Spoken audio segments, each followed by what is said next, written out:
கரூர் தாவேக பொதுக்கூட்டத்தில் சிக்கியவரை அழைத்து சென்ற ஆம்புலன்ஸ் பாக்கிய வழக்கில் 8 பேருக்கு நிபந்தனை முன்ஜாமீன் வழங்கி மதுரை அமர்வு உத்தரவிட்டுள்ளது.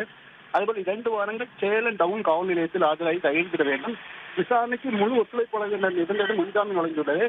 சேலம் மாவட்டத்தைச் சேர்ந்த மணிகண்டன், தமிழமுதன், பெரிசாமி உள்ளிட்ட 8 பேரும் மதுரை அமர்வில் முன்ஜாமீன் கோரி மனு தாக்கல் செய்தனர்.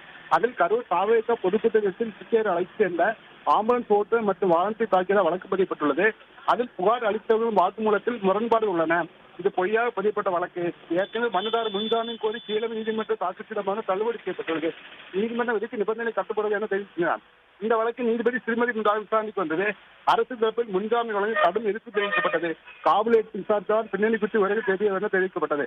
அதைத் தொடர்ந்து நீதிபதி இதே வழக்கில் குற்றம் சாட்டப்பட்ட வேறு சில ஜாமீன் பெற்றுள்ளதால் மனுதாரர்களுக்கு 2 வாரங்கள் சேலம் டவுன் காவல் நிலையத்தில் ஆஜராகி கையெழுத்திட வேண்டும், விசாரணைக்கு முழு ஒத்துழைப்பு வழங்க வேண்டிய என்ற நிபந்தனையுடன் முன்ஜாமீன் வழங்கி உத்தரவிட்டுள்ளார்.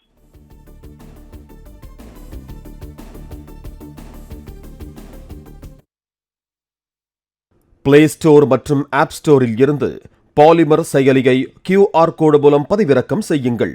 செய்திகளை உடனுக்குடன் பெறுங்கள்.